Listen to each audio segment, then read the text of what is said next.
Here we are, another bathtub chat.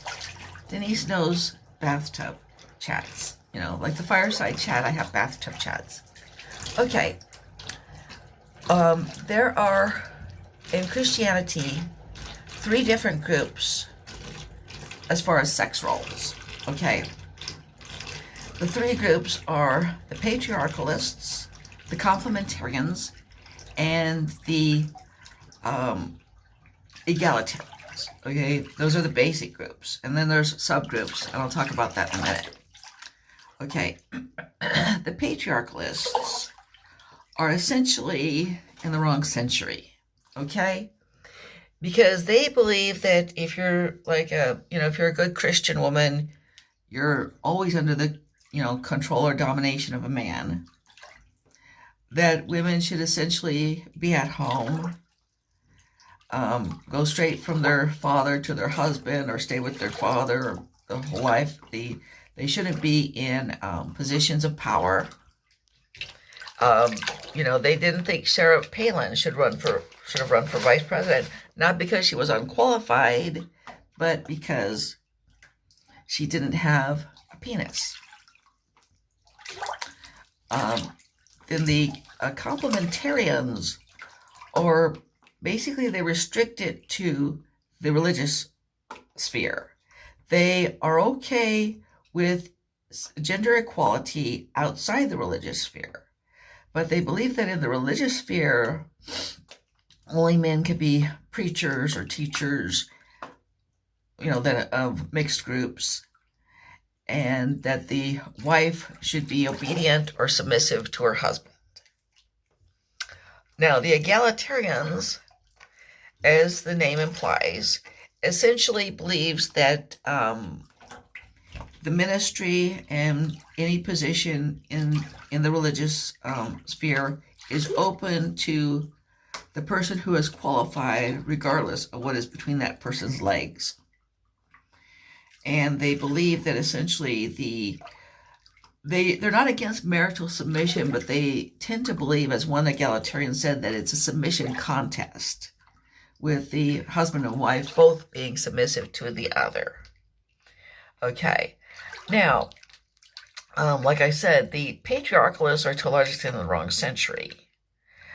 The complementarians, the one thing about them is that they basically are okay with the religious sphere having, in essence, lower morals than the secular sphere. You have equality in the secular world, but not in the religious world, which basically means that the secular world is more moral than the religious world.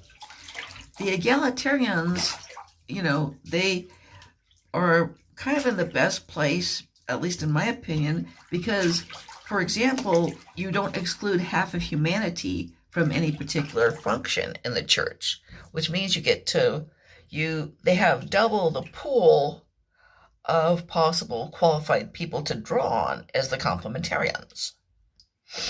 Okay, now, there is a way in which egalitarianism can get out of hand, and that is if people adopt a fixation on like doing the household chores equally. That doesn't tend to work because, you see a chore that needs to be done, you do it. And there might be a tendency for women as a sex to want to do more household chores. There might be a tendency for women as a sex to want to spend more time with the children.